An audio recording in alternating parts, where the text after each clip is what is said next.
కార్మికుల భద్రత, ఆరోగ్య పరిరక్షణకు కూటమి ప్రభుత్వం పెద్దపీట వేస్తుందన్నారు కార్మిక శాఖ మంత్రి వాసంశెట్టి సుభాష్. విజయవాడలోని ఈఎస్ఐ హాస్పిటల్ ప్రాంగణంలో స్టేట్ బ్యాంక్ ఆఫ్ ఇండియా సహకారంతో సిఎస్ఆర్ ఫండ్స్తో కొనుగోలు చేసిన 2 అంబులెన్స్లను మంత్రి ప్రారంభించారు. ఈ సందర్భంగా ఆయన మాట్లాడుతూ త్వరలో ఈఎస్ఐ హాస్పిటల్లో 500 పోస్టులు భర్తీ చేస్తామని చెప్పారు.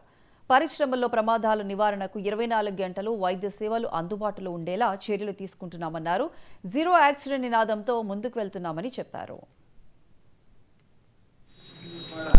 ఇవన్నీ కూడా సిబ్బంది కొరత అనేది ఏర్పడింది కాబట్టి వాటిని నియమించడానికి సుమారు 500 పోస్టులకి మరి పర్మిషన్ రావడం జరిగింది. అదేవిధంగా పరికరాలు కొనడానికి కూడా ఏదైతే హాస్పిటల్స్లో పరికరాలు పూర్తి స్థాయిలో లేవో అవన్నీ కొనడానికి కూడా అనుమతి వచ్చింది.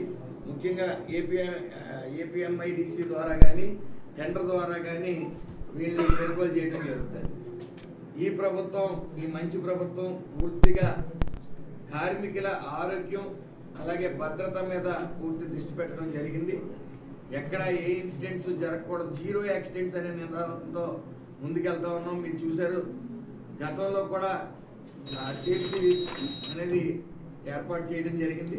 అందులో సుమారు 5,000 నుంచి 6,000 మంది ఇటు విజయవాడ, విశాఖపట్నం అలాగే కాకినాడలో కూడా సేఫ్టీ వీక్లు నిర్వహించి సేఫ్టీ అనేది పాటించాలి, ఖచ్చితంగా సేఫ్టీ మెజర్స్ తీసుకోవాలి అని అవేర్నెస్ ప్రోగ్రామ్ కూడా పెట్టడం జరిగింది.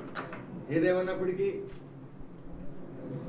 గత ప్రభుత్వం నిర్లక్ష్యం వల్ల ఈ యాక్సిడెంట్ స్థాయిలో ఈ యూనివర్సిటీలతో ఎంఓయూ కానీ అలాగే ఈ సిఎస్ఆర్ ఫండ్స్ నిధులతో స్టేట్ బ్యాంక్ ఆఫ్ ఇండియా వారు నిధులతో సిఎస్ఆర్ ఫండ్స్తో 2 అంబులెన్స్లు తీసుకురావడం కానీ అలాగే హాస్పిటల్స్ కూడా మేము సుమారు 7 హాస్పిటల్స్ అనుమతి పొందడం